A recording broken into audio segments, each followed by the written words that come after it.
एक और ख़बर सामने आई और वो काफ़ी निराशजनक ख़बर है और काफ़ी परेशान करने वाली ख़बर है। अभी ख़बर ये मिल रही है कि मुफ्ती सलमान अज़हरी साहब को बेल तो मिल गई है, लेकिन उन्हें रिहा नहीं किया जाएगा क्योंकि मोहतरम दोस्तों और बुजुर्गों, अस्सलामु अलैकुम व रहमतुल्लाहि व बरकातुहू।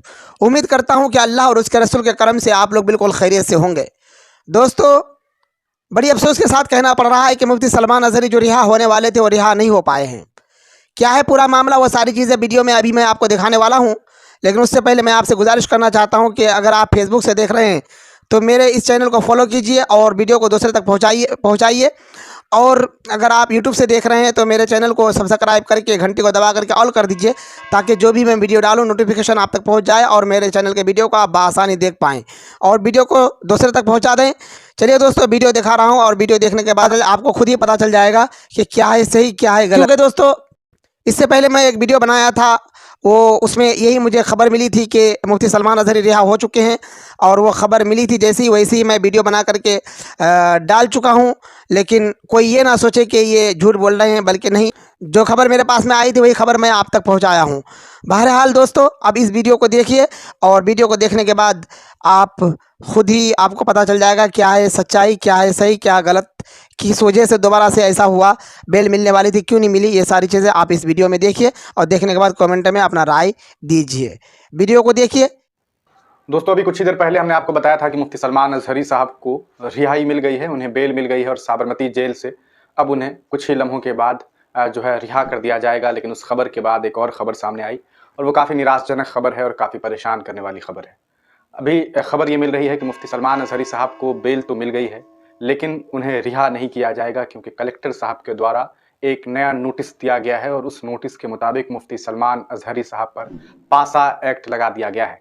गुजरात सरकार के द्वारा ये एक्ट का इस्तेमाल किया जाता है। ये एक्ट काफ़ी दफ़ा विवाद में रहा है। इसी एक्ट को भारत में भी जो है वो लागू करने की कोशिशें की जा रही दिल्ली में भी लागू करने की कोशिशें की जा रही थी, जिस पर विवाद चल रहा था। और ये पासा एक्ट जो होता है वो एक काफ़ी कहा सकता है ख़तरनाक एक्ट है और इसके ज़रिए मुफ्ती सलमान अज़हरी को 1 साल तक जेल में रहना पड़ सकता है। इस खबर के बाद यकीनन तमाम लोग जो मुफ्ती सलमान अज़हरी साहब को चाहते हैं, हर वो इंसान जो संविधान पर यकीन रखता है, यकीनन उन्हें काफ़ी बड़ा धक्का लगा होगा। इस पूरे प्रकरण पर हम आपको आगे बताएं कि पासा एक्ट क्या होता है, किस तरह से, किस वजह से ये एक्ट का इस्तेमाल किया जाता है। उससे पहले हम आपको एक प्रूफ दिखा दें ताकि आपको इत्मीनान हो जाए कि किस कहा सकता है कहाँ से मैं इस खबर को आपको दिखा रहा हूँ, क्योंकि सोशल मीडिया पे तो लोग ऐसे भी कह देते हैं और लिख देते हैं, लेकिन आखिरकार हकीकत क्या है, किस बिना पर मुफ्ती सलमान अज़हरी साहब पर जो है वो पासा एक्ट लगाया गया है और आखिरकार उन पर पासा एक्ट लगा है, इसकी खबर कहाँ से आ रही है। इसको लेकर के मुफ्ती सलमान अज़हरी साहब के भाई से और उनके वकीलों से AIMIM पार्टी यानी कि असदुद्दीन ओवैसी की पार्टी के नेता वारिस पठान ने बातचीत की है और उन्होंने भी इस पूरी बात को सोशल मीडिया पर जो है वो बताया है कि क्या कुछ बात सामने आई है। तो सबसे पहले हम आपको वो वीडियो दिखा दें ताकि आप भी जो है आपको पूरी तरीके से इसके बारे में जानकारी मिल जाए कि आखिरकार क्या सच्चाई है और क्या खबर जो है वो सामने आ रही है। मुफ्ती सलमान अज़हरी साहब को लेकर के उनका बयान जो है वो सामने आ गया है। तो सबसे पहले आप उनके इस बयान को सुनिए कि वो क्या कुछ जो है अब वो कह रहे हैं। वारिस भाई, सलमान अज़हरी साहब को बेल मिली फिर भी वो छूटे नहीं। हाँ, देखिए, 3 केस थे गुजरात में। तीनों केस में उनको जमानत हो गई। आज उनको मोडासा की कोर्ट ने भी जमानत दे दिया। साबरमती जेल में थे, मगर अभी कुछ देर पहले ही मेरी हमारे वहाँ जो लॉयर्स है, हमारी MIM की पूरी जो टीम है, उनसे बात हुई। सलमान अज़हरी साहब के भाई से भी मेरी बात हुई वहाँ पर, तो उन्होंने बताया कि वारिस भाई इनको बेल तो हो गई, मगर वहाँ से फिर कलेक्टर का एक ऑर्डर आया है जिसमें उनको Gujarat prevention of anti social activities act, पासा एक्ट के तहत पे उनको डिटेंशन का ऑर्डर दिया है। अब उनको शायद साबरमती जेल से बड़ौदा लेके जाया जाएगा, ऐसी मुझे जानकारी वहां से मिली है। तो हमारी टीम वहां पर है, लॉयर्स भी है। अब देखते हैं क्या होता है, जो भी कानूनी प्रतिक्रिया होगी वो करेंगे और इंशाल्लाह हमको यकीन है कि वो जल्द से जल्द रिहा हो जाएंगे। उनके भाई साहब ने भी कहा है कि आप तमाम लोगों से दुआओं की गुजारिश है। तो दोस्तों, ये AIMIM के नेता थे, आप तमाम लोग इन्हें जानते हैं और इन्होंने भी इस बारे में तस्दीक कर दी है। सोशल मीडिया पे और भी कई सारी खबरें हैं, आप देख सकते हैं, ये गुजराती भाषा में लिखी हुई है जिसमें ये बातें बताई गई है कि जूनागढ़ अदालत के द्वारा जो है वो पासा एक्ट के लिए जो है पासा लगाने की बात की गई थी, आप देख सकते हैं। और 3 दफ़ा इनके ऊपर केसेस थे, 3 दफ़ा इनके ऊपर जो केस दर्ज हुए और उन तमाम केस को लेकर के मुफ्ती सलमान अज़हरी साहब पर कार्रवाई हुई और उसके बाद पुलिस कस्टडी दी गई। लेकिन उम्मीद थी कि मुफ्ती सलमान अज़हरी साहब को रिहा कर दिया जाएगा। अब बात होगी कि पासा एक्ट क्या होता है। पासा जो है पासा एक्ट गुजरात सरकार के द्वारा एक एक्ट है जिसका इस्तेमाल किया जाता है। Prevention of anti social activities act के नाम से यह जाना जाता है। यानी कि इनमें उन लोगों के ऊपर केस दर्ज किया जाता है जो या तो बहुत बड़े गुंडे मवाली होते हैं या फिर कोई ऐसा शख्स जिससे बहुत खतरा हो लोगों को, पूरे समाज को खतरा हो। तो इस तरह की ये बातें हैं। मुफ्ती सलमान अजहरी ना कोई गुंडा है, ना कोई ऐसे शख्स हैं जिनसे किसी को खतरा है। ये तो वो इंसान है जो दीन की बात करता है, इस्लाम की बात करता है, उनके कहा सकता है अल्लाह और अल्लाह के रसूल की बात करते हैं ये, और उनके ऊपर इस तरह की कानूनी कार्रवाई की बात सामने आ रही है। प्रिवेंशन एक्ट की बात करें दोस्तों, पासा एक्ट की बात करें, तो इस एक्ट के तहत मुफ्ती सलमान अजहरी को 1 साल तक की सज़ा हो सकती है। हमने पासा एक्ट के बारे में डिटेल चेक करने की कोशिश की और इसको लेकर के हमने एक PDF डाउनलोड किया था। गुजरात सरकार के द्वारा जो बातें बताई गई उसके द्वारा गुजरात सरकार ने जो पासा एक्ट के बारे में जो जानकारी दी है, हमने उसको लेकर के एक PDF डाउनलोड किया है और ये पूरी तरीके से पासा एक्ट के बारे में तमाम जानकारी देता है। तो हम सबसे पहले वो आपको दिखा दें। PDF काफ़ी लंबा चौड़ा है, मैं आपको पूरा पढ़ करके नहीं बताने वाला हूँ, लेकिन आपको बता दूं कि ये क्या चीज़ होता है। आप देख सकते हैं, सॉरी ये तो मुफ्ती सलमान अजहरी साहब पे जो मामलात हैं, आज जो केस डिस्पोज किया गया है उसका डॉक्यूमेंट है। तो खैर ये बेसिकली जो है हम आपको सीधे यहाँ से आप देख सकते हैं पासा एक्ट को लेकर के, और ये PDF उनके अभी भी वेबसाइट पे आप भी पढ़ सकते हैं। आप लिखेंगे पासा एक्ट के बारे में तो यहाँ आपको वो देखने को मिल जाएगा। पासा एक्ट ये गवर्नमेंट ऑफ गुजरात के द्वारा देख सकते हैं legislative and parliamentary affairs department जो है, गुजरात एक्ट 1985 है और इस कानून को और भी कई राज्यों में इंप्लीमेंट करने की बातें होती है। हालांकि इस कानून को इंप्लीमेंट नहीं करवाने की तमाम कोशिशें होती है लोगों के द्वारा, क्योंकि इसका बहुत मिसयूज होता है, ऐसी खबरें हैं। अब देख सकते हैं the Gujarat prevention of anti social activities act इसे कहते हैं। इसके तहत जो है ये देखिए कि किस तरह से डिफाइन किया गया है और किस तरह से इसके बारे में जानकारी दी गई है। ये जो बेसिकली जो एक्ट होता है, इस एक्ट के बारे में अगर बात करें और आपको बताने की कोशिश करूं कि आखिर ये किन किन लोगों पर जो है इस एक्ट का इस्तेमाल किया जाता है, तो आप देख सकते हैं an act to provide for preventive detention of bootleggers. यहाँ आप देख सकते हैं बूटलेगर्स, डेंजरस पर्सन्स, खतरनाक व्यक्ति, ड्रग ऑफेंडर्स जो बहुत ज्यादा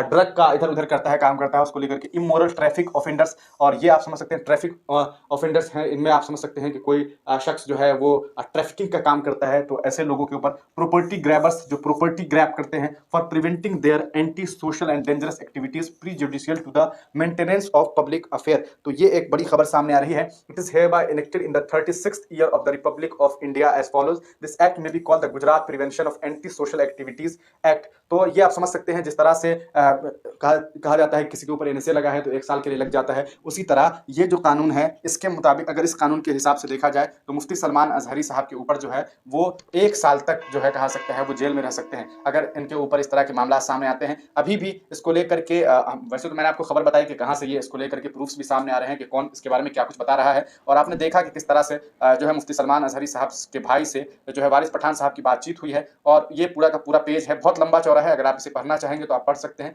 आप गूगल कर सकते हैं, लेकिन जो मोटा मोटी इसमें बातें हैं दोस्तों वो हम आपको बता दें। अगर आपको मैं आपको बताऊं कि इसमें जो है मैक्सिमम क्या सज़ा हो सकती है, तो इसके लिए आप गूगल का इस्तेमाल भी कर सकते हैं। वैसे अगर आप चाहें तो मैं आपको सर्च करके भी दिखा दूं कि मैक्सिमम जो कहा सकता है पनिशमेंट होता है इसमें वो क्या कुछ हो सकता है। अगर इसके बारे में सर्च करेंगे तो आप यहाँ गूगल पे भी जो है आप इसके बारे में जानकारी एकत्रित कर सकते हैं। यहाँ पर आप देख सकते हैं पासा एक्ट के बारे में 1985, यहाँ पर आप देख सकते हैं grabbers under preventive detention in order to maintenance public safety. Public safety का ख्याल रखते हुए जो है इस तरह के कानून की बात हो रही है। यकीनन बहुत सारे लोग जो हैं इस फैसले से खुश हैं, कुछ लोगों को लग रहा है कि उन्होंने बहुत अच्छा जो है कुछ उन लोगों के लिए कुछ बहुत अच्छी खबर आई है। यहाँ जो मुफ्ती सलमान अजहरी साहब के चाहने वाले लोग थे वो काफ़ी खुश थे, लेकिन जो है अब वे लोग जो हैं वो फिर एक बार निराश हैं। मैक्सिमम पनिशमेंट देख लेते हैं क्या कुछ हो सकता है इस केस में। मैक्सिमम पनिशमेंट इन पासा एक्ट गुजरात, अगर इसे चेक करें हम लोग क्या कुछ बातें सामने आती है, तो इस हिसाब से अगर हम लोग देखें तो क्या कुछ बातें सामने आ रही है। इसमें जो long running saga of misuse and abuse, इसमें जो है देखिए यहाँ PASA act and its applicability in the different states, there is a 1 year maximum sentence in jail.